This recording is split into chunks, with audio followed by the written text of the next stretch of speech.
Nous sommes le 11 août. Résistante comme le diamant. Nous lisons dans Ézéchiel chapitre 3 au verset 9. Je te rendrai résistant comme le diamant, plus solide que le roc.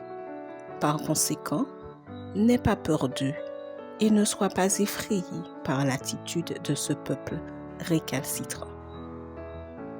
Ézéchiel devait manger un rouleau de parchemin qui contenait des messages de lamentation. Cela signifiait que le prophète ne devait pas choisir son propre message, que la parole de Dieu devait être dirigée avant d'être proclamée et que la nourriture du prophète devait être la volonté de Dieu. Sa mission est comparée à un goût sucré dans la bouche qui devient amer par la suite.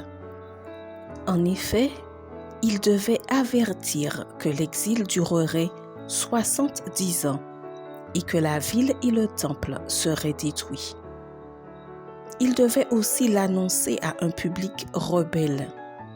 Il n'est donc pas étonnant que Dieu ait promis de le rendre résistant comme le diamant. Pour qu'un diamant atteigne sa beauté maximale, il doit être traité. Il est tout d'abord frotté avec un autre diamant pour enlever l'écorce qu'il rapporte de la mine. Il est ensuite pressé entre de lourdes pinces en acier qui serrent et taillent le diamant contre une plateforme en rotation rapide. On procède ensuite au polissage en utilisant un mélange de poudre fine provenant du frottement initial et d'huile d'olive. Lorsque le diamant est poli, il prend une brillance spéciale qui produit des effets de lumière et de couleur. Enfin, le tailleur de diamants, l'orfèvre, lui donne la forme souhaitée. Les diamants qui sont impossibles à tailler sont laissés pour découper du verre, des cristaux ou d'autres diamants. Nous sommes des diamants en devenir. Peut-être viens-tu de sortir de la mine, c'est-à-dire le baptême, ou es-tu frotté à un autre diamant, c'est-à-dire des problèmes interpersonnels? Cette friction peut être douloureuse.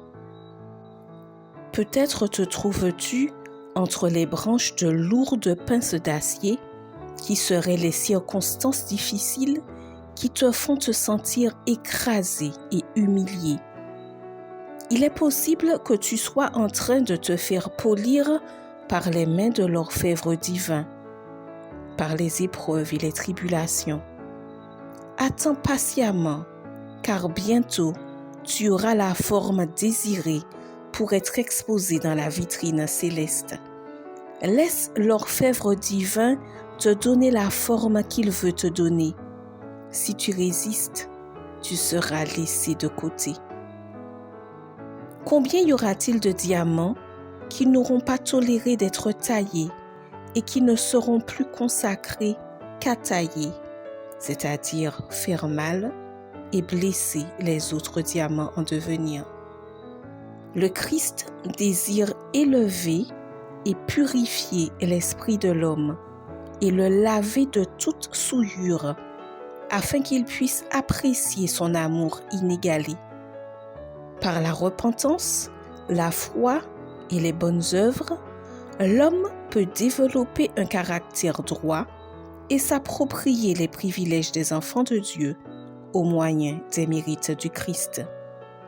Si tu es frotté, pressé, taillé, poli, c'est parce que tu es un diamant. Bonne journée et que Dieu te bénisse.